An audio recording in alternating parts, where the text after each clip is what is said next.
Welcome, warrior. It is Monday, the last day of the month, March 31st. I thought I'd come together with you to go over to review a couple of things. Although it's Monday, the week is starting out very busy. So, welcome. Thank you all. Please check in with me. If you are here listening, if you are a warrior, give me a 5x5 check in. A little bit of an unusual time. We scheduled for 5. We made it a little earlier due to I have to go to a very important meeting. I do want to jump in with the story of the day. I have a few thoughts, and of course, it is YouTube and online. There's Lionel Nation coming in loud and clear. Thank you. But we have to talk about Virginia Giuffre. This story is very murky. It stems back, and I'll let all of you, which I like to say with the Warriors, do a little homework, right? Uh, I think you know the story about Jeffrey Epstein. I'm not going to review it with you.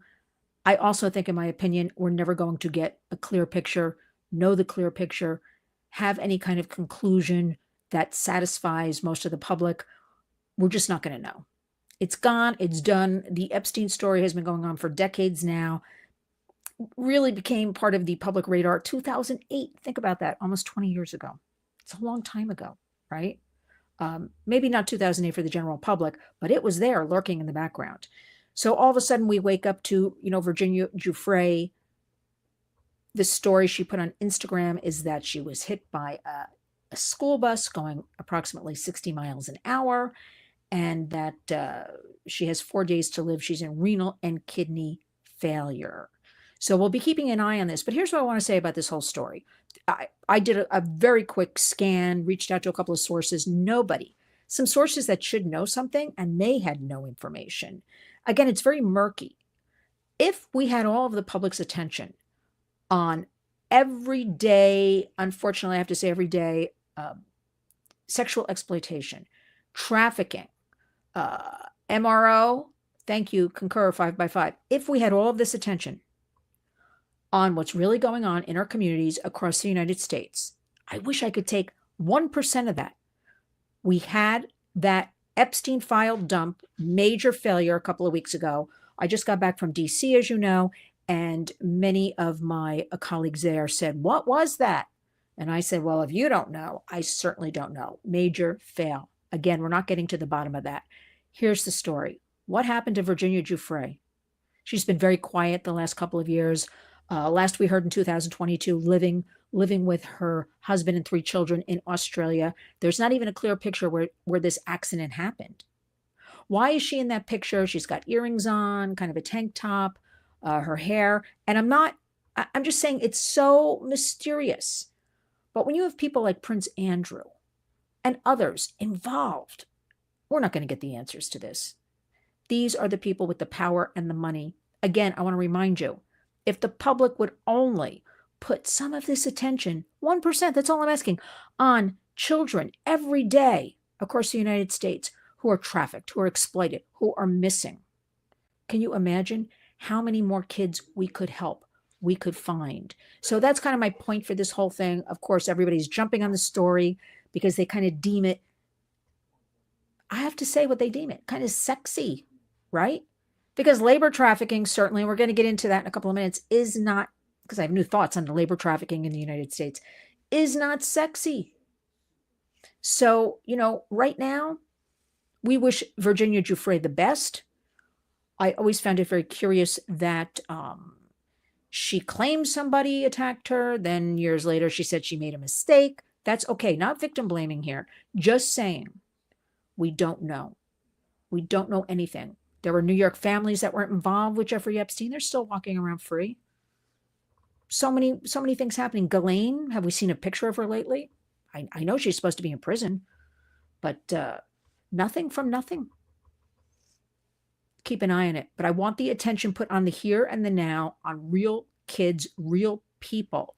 What if we put this focus on the horrendous foster care system in the United States? Group homes. Why aren't Americans out in the streets rallying for, we need to retool this system? Because everybody I talk to says it's horrible, it's garbage, it is re-traumatizing, re-victimizing, coming from people working in this area of trafficking, exploitation, child safety, justice system. They're all saying that. And then victims and survivors, all different ones who have come to me over the years and said, I was re-victimized there, I was re-trafficked there.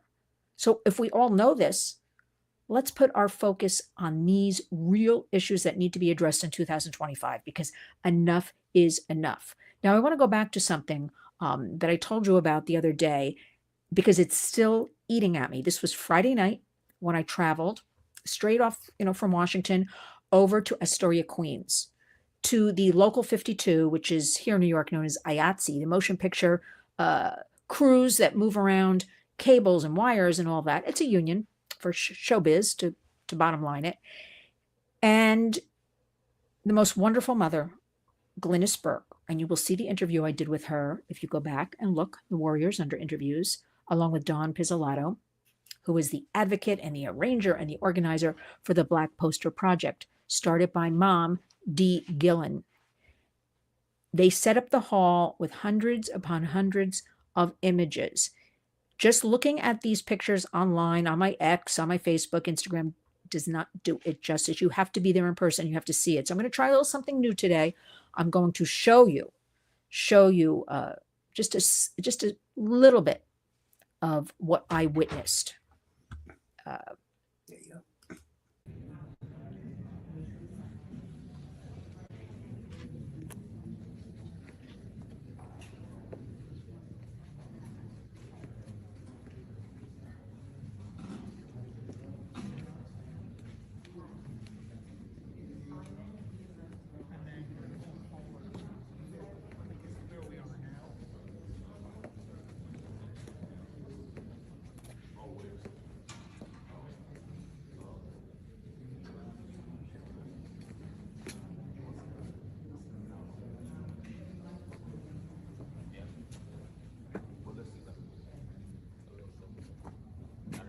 Excuse me.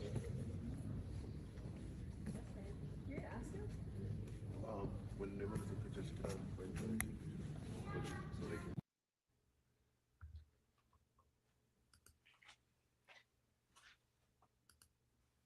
Okay. Now, what I want to say, what did you just say? Does anybody know? Come on, weigh in here. Let's have a little Warriors action here. I know there's a delay. What you saw was just a tiny bit of the hundreds and hundreds of meticulously laid out displays and aisles upon aisles of pictures of children, of our young people that are no longer with us. Illicit drug overdoses, fentanyl. I want to show you a picture of, because he's the greatest guy, he is a supporter of the Warriors along with the New York division of the DEA, who has come on the Warriors. You can look for that interview as well, who will travel anywhere to talk about what's happening to our kids. It's an American crisis when we have 300 Americans dying. And this is what we know about. Let me just show you. That's every day. Let me just show you Frank Tarantino. Look at all those posters behind. And again, you have to see this in real time. These are all children, and parents were there. We go and we support. And again, let's give a shout out to Frank Tarantino, special agent in charge, New York division of the DEA, who will show up no matter what we at the Warriors ask him to do. We'll show up to the Black Poster Project to support these moms who are left devastated, but all they can do is help other moms and dads and family members acknowledge their children. Let us give thanks to Frank Tarantino, who's so collaborative. And the young chemists, they were all young women there who came and said, they're very quiet, these chemists. They don't really want to be called out or anything like that, but they work nonstop, 12, 14, 16 hours a day, because we have to be 10 steps ahead of the predators. This is the most devastating. So I'm going to keep you aware. The Warriors are now going to be part of the Black Poster Project, coming up this Thursday in Montclair, New Jersey, at the church called The Mark on Elm Street. And I'll be putting that on X and Facebook, an exhibit of all of this. You have to see this. There are no words. Now I know when I walked in and checked in why they also hand you tissues. The most gracious group of women. So thankful that the Warriors came straight from Washington to attend this on a rainy Friday night in New York. I would do anything for them. As Frank Tarantino, DEA, this man is doing so much because he wants what we believe at the Warriors. We want partnerships. We want to work with families. We want to work with communities. We want to get in there, help you any way possible, because that's what's being a warrior. That's what it's all about. Yes, Fred, it is devastating. Lori Lewis, thank you very much for that super sticker. We need all the super stickers we can get. I want to jump off of that, uh, but finish up with, please use your platforms. When you see me post something about the blackposterproject.com, share it. They're coming to a neighborhood near you. Now, what I have to say is, sorry about that. I got so wrapped up in the Poster Project that I left the screen blank, but I'm getting used to it, everybody. I'm doing it because I'm a warrior. What I have to say is we got to keep going. I was very pleased to hear the announcement of Sarah Carter. If you're familiar with Sarah, a friend and a colleague at Fox News, she was named drug czar to kind of bottom line it. She is a true warrior. She traveled to the border many times, reported on it, traveled with the group Border 911. That was Jason Jones, Derek Maltz, who's now in charge of the entire, came out of retirement from the DEA to head up the United States DEA, special director. Fantastic work. She will march, she will post, she will do everything, Sarah Carter. So this is a great, great position for her in our government to help us with the communities get the word out there that we have an American crisis on hand. We have the intentional poisoning of Americans. We have a war. That's what nobody talks about. This is a war. We got all these other wars we're talking about, and I guess rightfully so. We have a war right here at home. And that is, again, an intentional poisoning. You might ask, why? Well, your ideas are as good as mine, except it's power, it's control, and it's devastating America, right? Drugs come from China into Mexico, through the border, into our country. Now, though, I want you to get used to this because I've said it before. The chemicals are being shipped. Not even the pills, the drugs, the chemicals directly into the United States. And then those drugs are created here. And that's the devastating part. That is why the DEA is so important, because they, since President Trump took over in January, now have the leverage to do so many things they could not do before, right? Because remember, Homeland Security, DEA, they all work under the administration. They don't, they're not part of a political party. They work with whatever administration's in the White House in Washington. But when their hands are tied, they can't do the work. I'm telling you that so much has happened and been rooted out in 2 months now? It is unbelievable. A little over 2 months, right? Going into our third month, I guess. And this is all good news. This is hope. Leanne says, oh, my heart, God bless them and their poor families. You know what's interesting? And there's Edie. Thank you, Edie. We got to get those likes. We got to get super stickers. We got to get likes. This is where our monies go. Our monies go into things, for instance, we want to support the Black Poster Project. We want to give these moms, to the families. These posters and exhibits, this is all done for free. I can't tell you how many will write and say, okay, I live, as an example, in Oklahoma. Please take a picture of my child and send it to me. We had that going on all Friday night. Please, we're having a special family gathering here in California. Please take the picture of my child, because the pictures are from all over the United States. So I want to work with the Black Poster Project, and I want to say this needs to be a display visually on the National Mall in Washington, D.C. You have to face the reality of what's going on in America. We cannot have this. But hats off to the warriors of the DEA, to the men and women who put so much care and have aligned themselves. Remember, they didn't have to work with the Black Poster Project. They feel like me, that these moms, especially at the helm, started by Dee Gillen, whose son Scott. Fentanyl, fentanyl, fentanyl. It's a poison. And she started this. She created a poster of her son. And then somebody else she created. And it just organically grew. And now we have all these moms and family members. And it is absolutely terrific. So we all have to get on board with all of this. Promote them. Support them. Share their stories. It is imperative, because you know what? Their tagline is, it could happen to you. And then you're going to want to know about all of this. So let's look at some of the comments. Fred is here. That's what I was thinking, just like the Vietnam Memorial. Fred, absolutely. But it's funny because I was walking the other day in Washington, and, Washington is a pretty easy town to get around when you're used to it.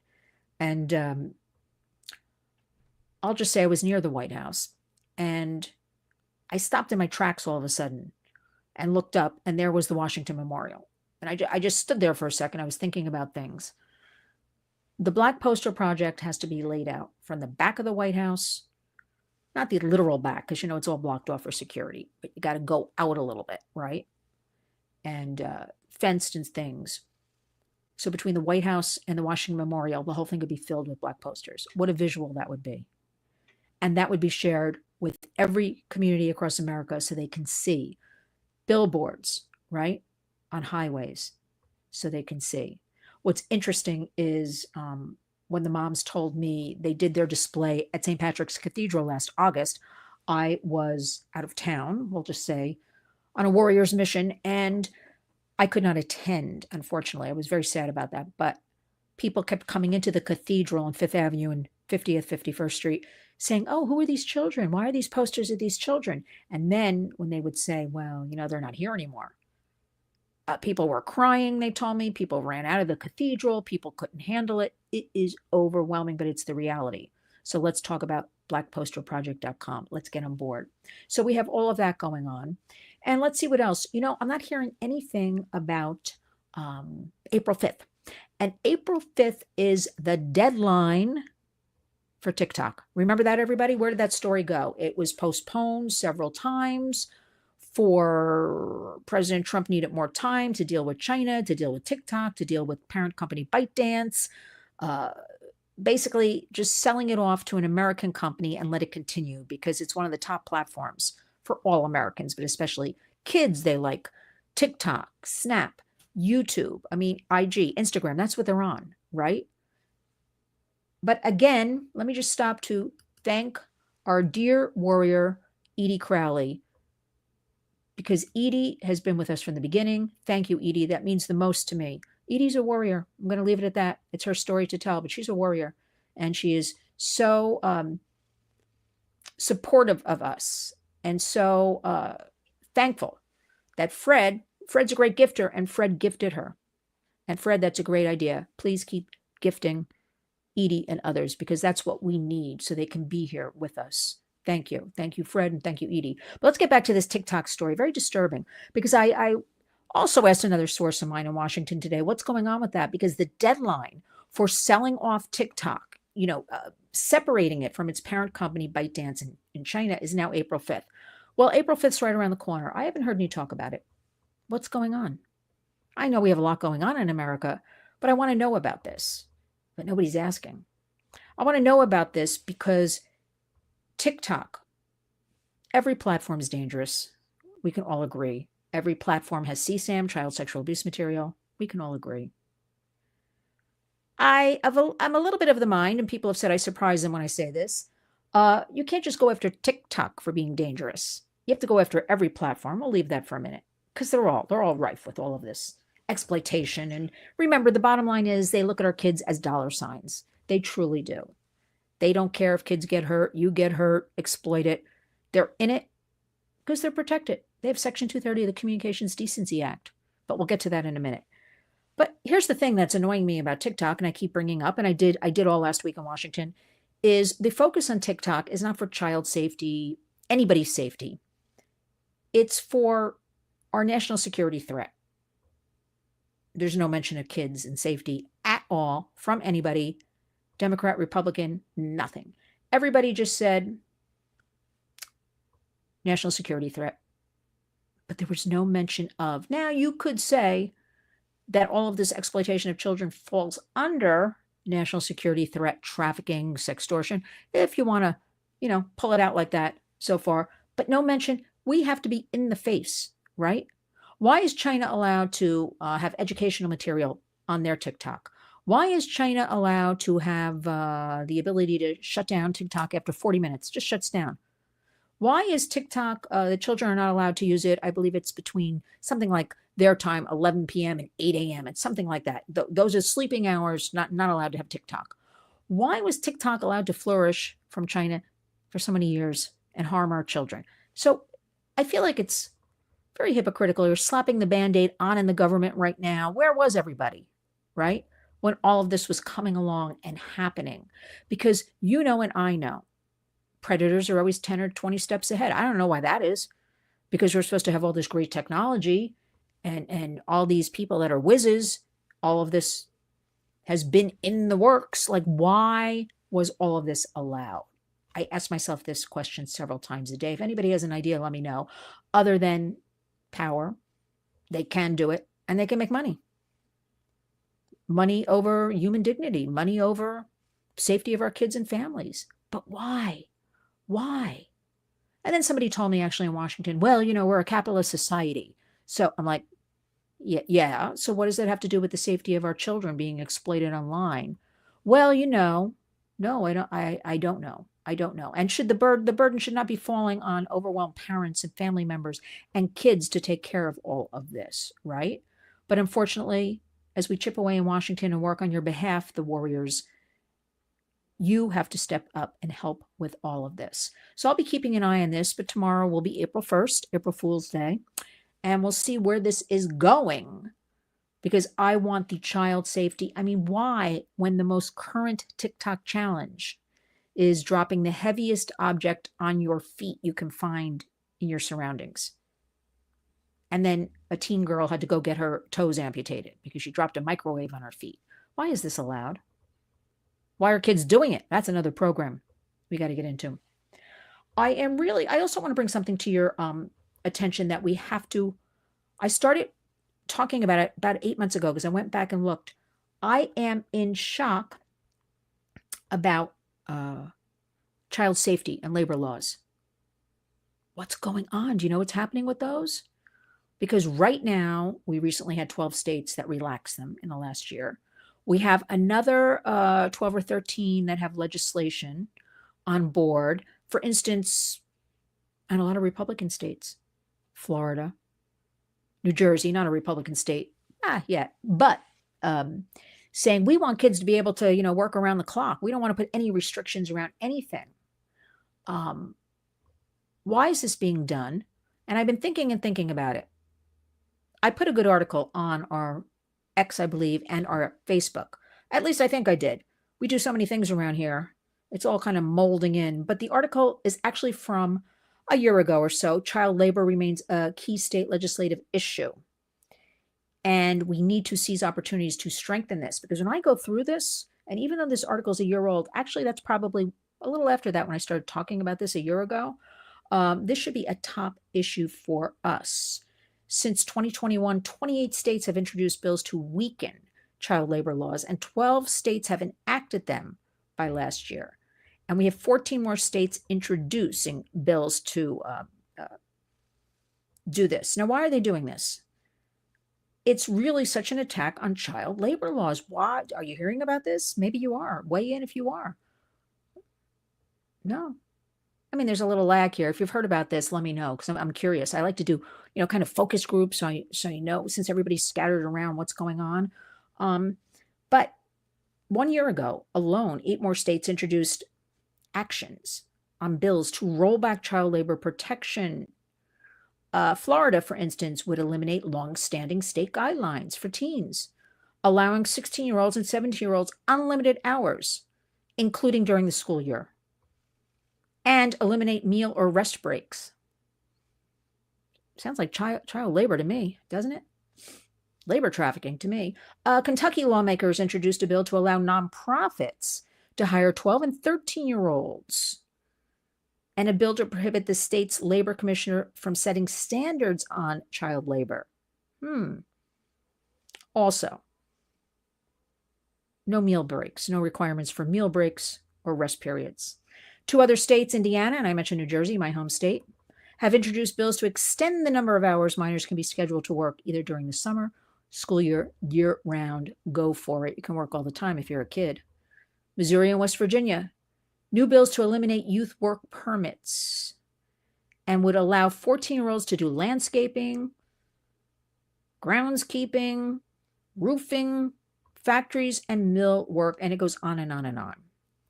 Why is this?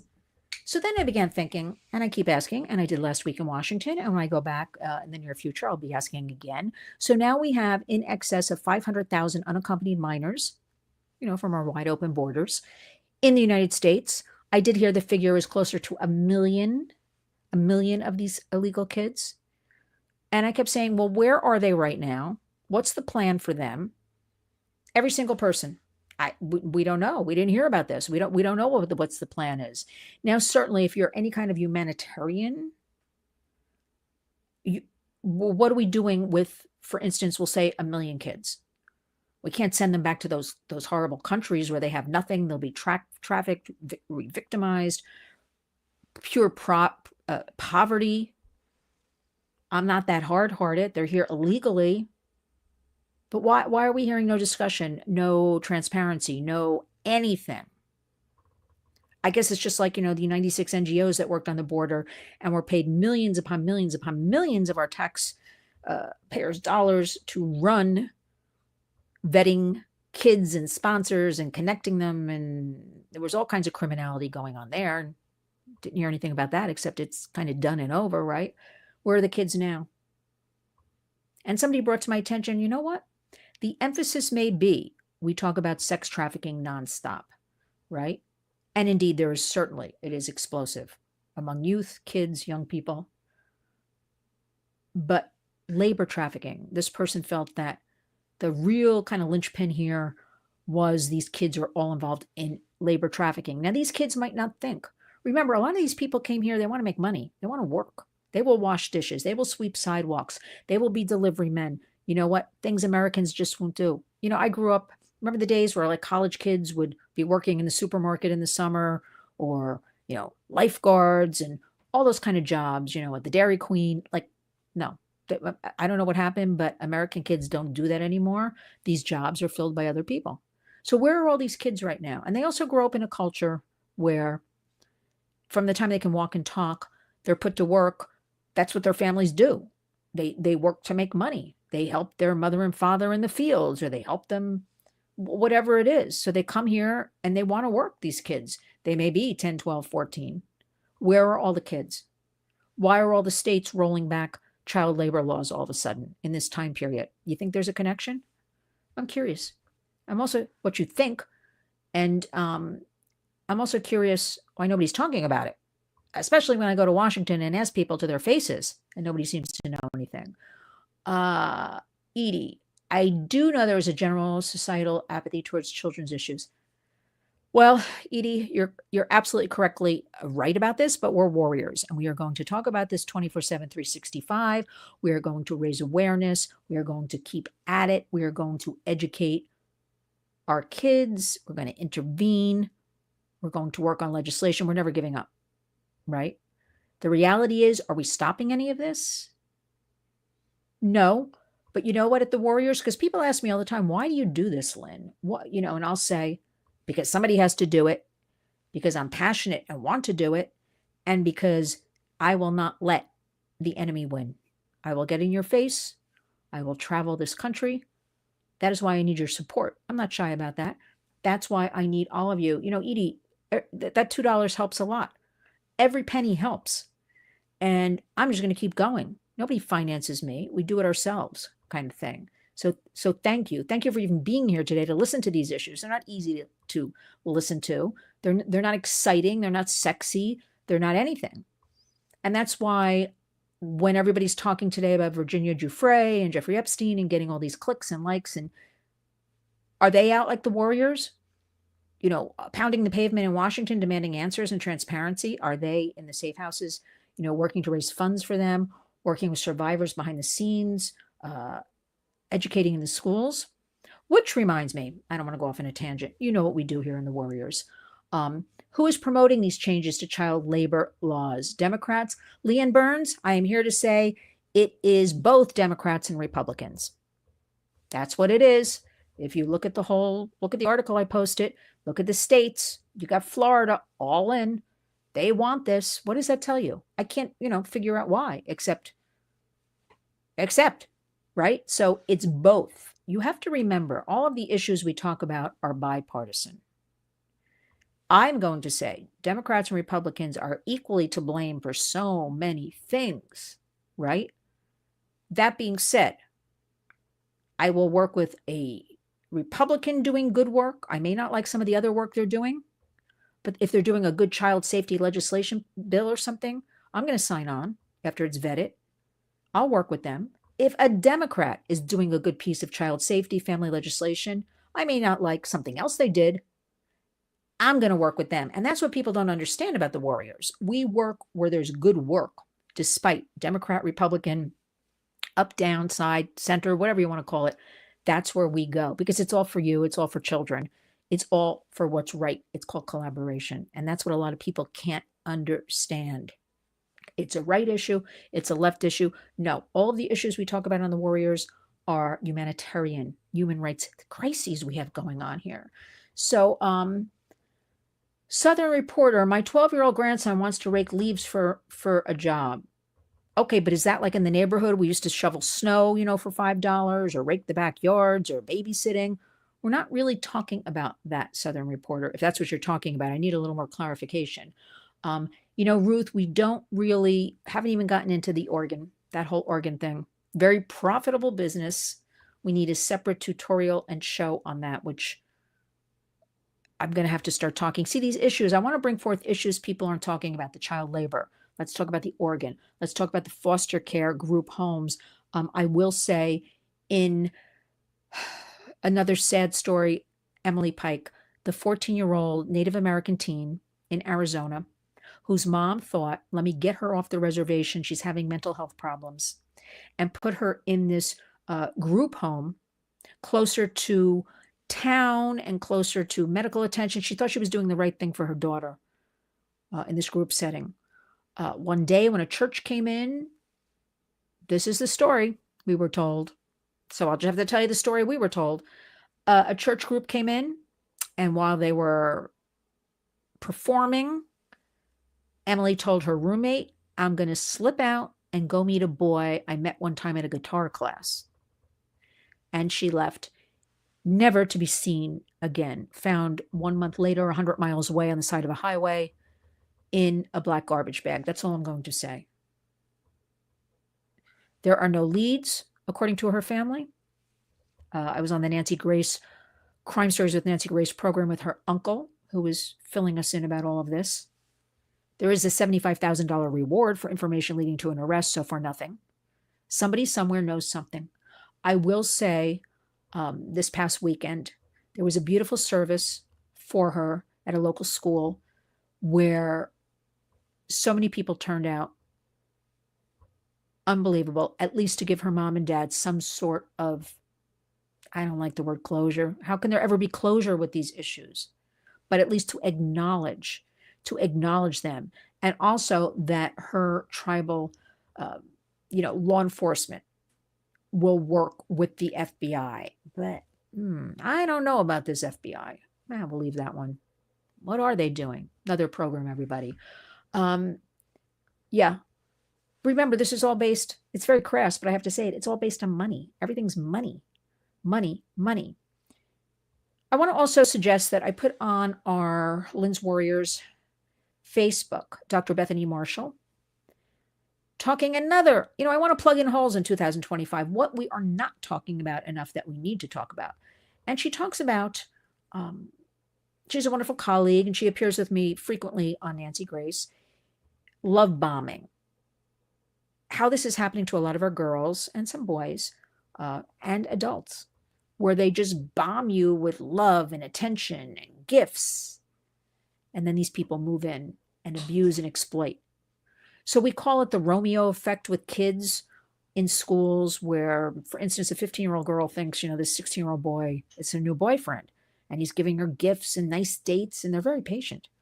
Ooh, these people are very patient, even the young ones, right? And the next thing she knows, after a few months, few weeks, because she's so in love with him, he asks her to do things. And she does it because she thinks she's in love and he loves her. And this leads to trafficking, exploitation. Remember, trafficking, here at the Warriors, we call it slavery. That is a much more descriptive word. It's the enslavement of people. This trafficking, everybody uses it. That's what it's called. Yes, human trafficking. It is human slavery. So we have that going on. I also want to talk about, really, we've got to focus more on this labor trafficking. I'm going to say it again, plugging in the holes. We're not covering that enough. We're not looking at that enough. Virginia Giuffre, we really wish her well. That picture is horrendous. I hope this is not the case. I hope there's some sort of mistake. There's such mystery around this. Her representative announced she was hit by a bus. There are no other details or anything like that. And not to be salacious like most people covering it, but because we want that attention. Where were those, files? What happened with Ghislaine Maxwell? Really what happened and all the island and the New York townhouse, not a New York townhouse, a mansion, by the way, the biggest single residence in New York City on East 71st Street was an old school. I knew it years ago. It was a school and turned into a home. House of horrors, frankly. But I want us to focus on the good news. And the good news is we're here together talking about it. The good news is you're going to share these things, anything you find on the Warriors, missing children pictures I put up every day, pieces of legislation we need to take action. You are going to share them on your platforms because people are visual, and we may just find, every once in a while, we find kids because somebody saw them online and then recognize them out in public. So please continue to do that. Also, this Thursday, April 3rd, is the release of the Dirty Dozen List 2025, our great friends, National Center on Sexual Exploitation. And Thursday, we'll be doing an interview with Haley McNamara from the National Center, and we'll see the 12 entities. And I'm just thinking that Section 230 holding up protections for children and families online, it's going to be top of the list, but I don't know. I'm not privy to it. But she'll break it, and we're going to have all 12 new entities that are exploiting children, not doing enough to keep everybody safe. And with that, I'm off to do a lot of Warriors work this week. We're also at Berkeley College this week, Career Expo, and teaching girls and young women how they can become a warrior, how they can create a nonprofit, how they can stand up for themselves in the workplace, and how they can help other women and girls and all people. So I'm very excited about doing Warriors work there. We'll keep you posted.